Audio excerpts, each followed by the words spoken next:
Hello, my name is Holly from My Daily Haze. Today is October the 30th, 2023 on a Monday. I'm coming to you to talk to you about cross stitch, a little bit of knitting, a past quilt I made, and a little bit of life. Just a little bit. Just a little bit. First of all, we'll be talking about my mini evening by Leonid Afremov. Making sure that I've got this right side up. Yeah. Leonid Afremov Mini HAED by Heaven and Earth Designs. 18 count Aida 2/1 full cross, and it's glorious. I currently am at 45.95%. I haven't stitched on it today, and the last time I checked in with you, it was 39.26.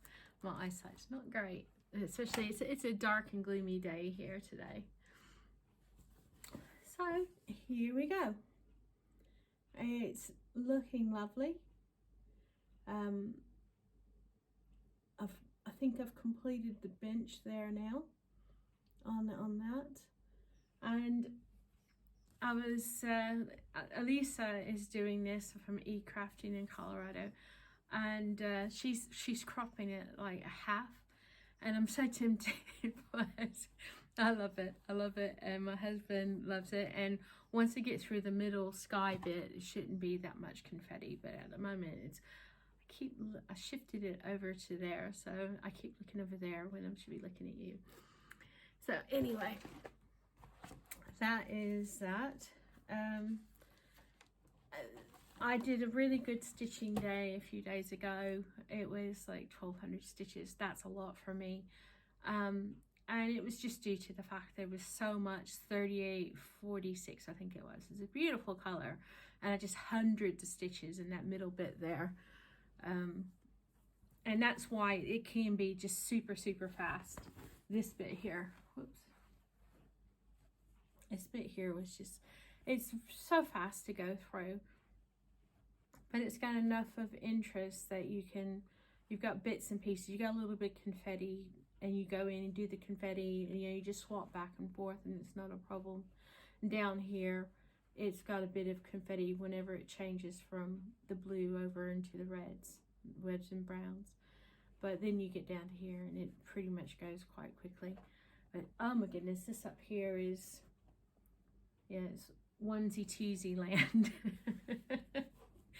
It's fine. I'll survive.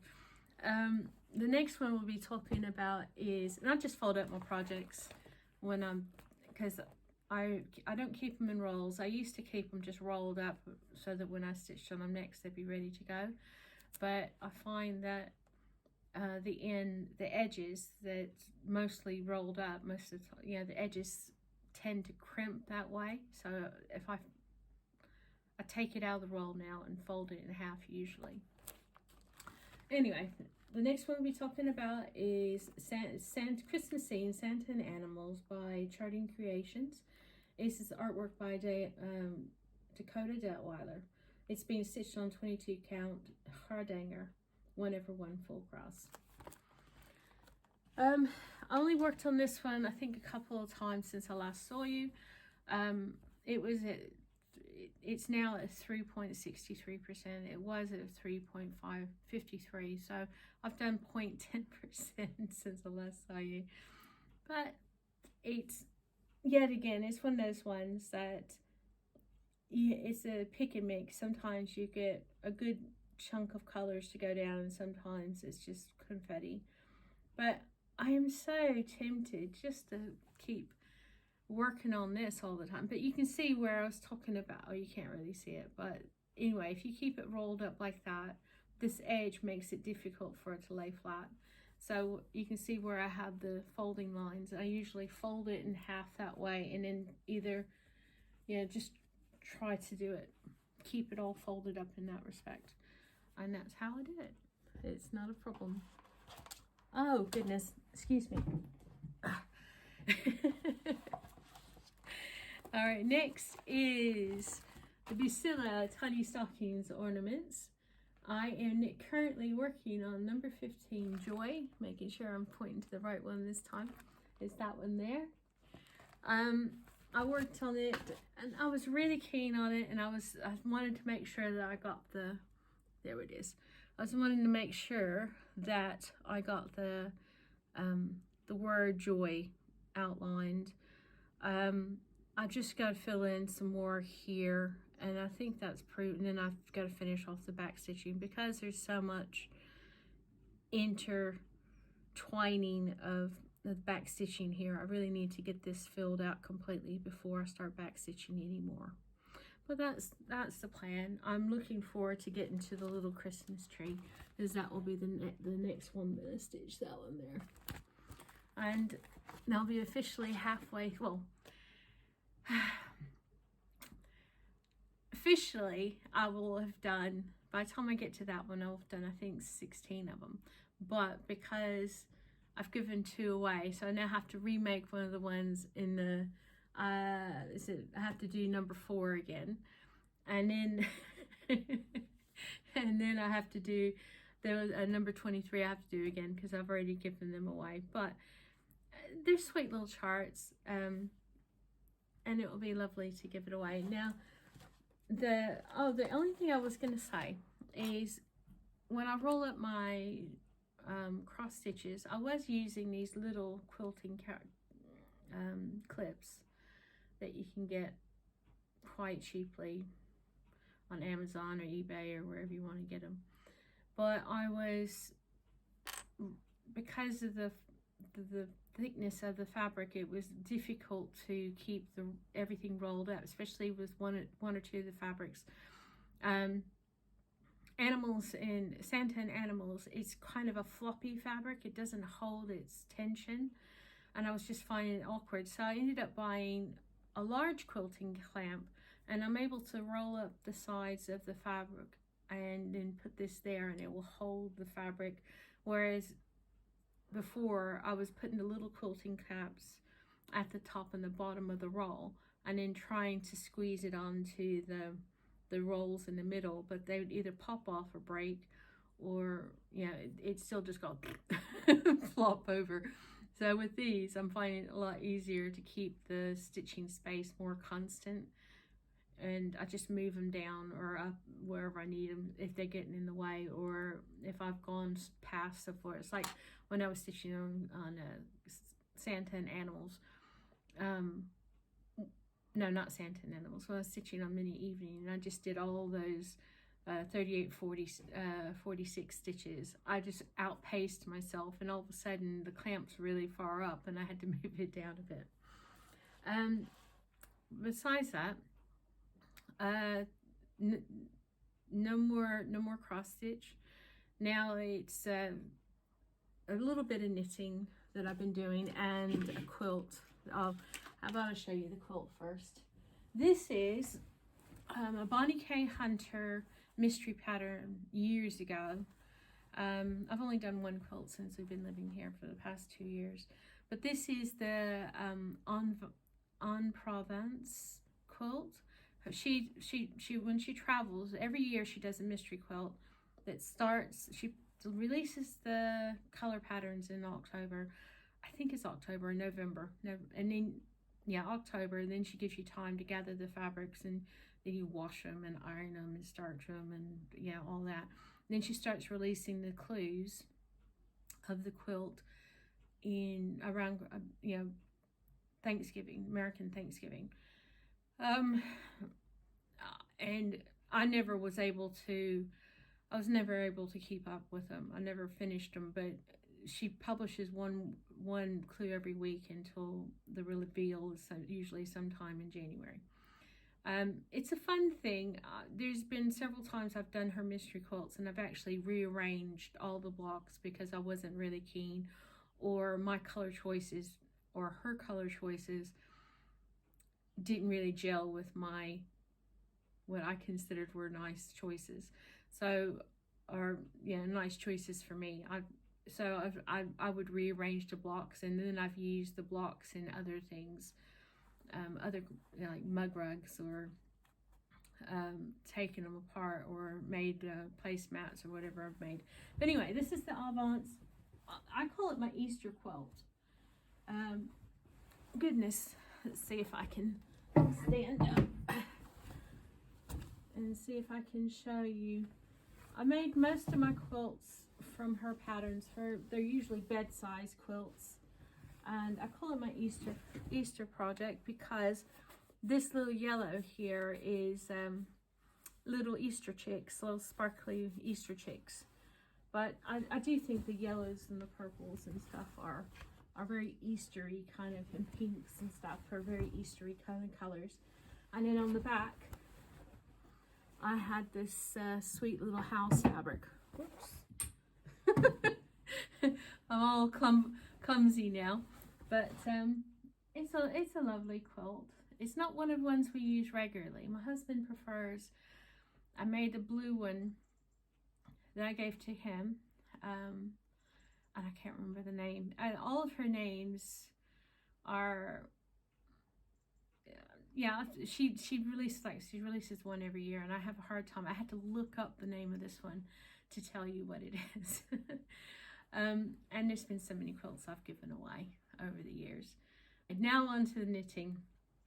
I finished, I don't know if you're going to be able to see this, but I finished the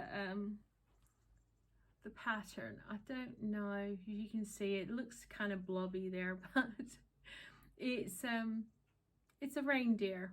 Let's see if I can show it to you a little bit. Yeah, there you go. It's a reindeer dishcloth. One of my neighbors, old neighbors back in Essex, she really loves reindeer, and it's part of her. So I've made this, and one other little things will be going to her for her Christmas present. So that will be all done. I've been still working on that. I don't know if I showed you this cowl. Let me take off my needle cozy. I do most of my things on circular, a magic loop, but this is a cowl I'm working on.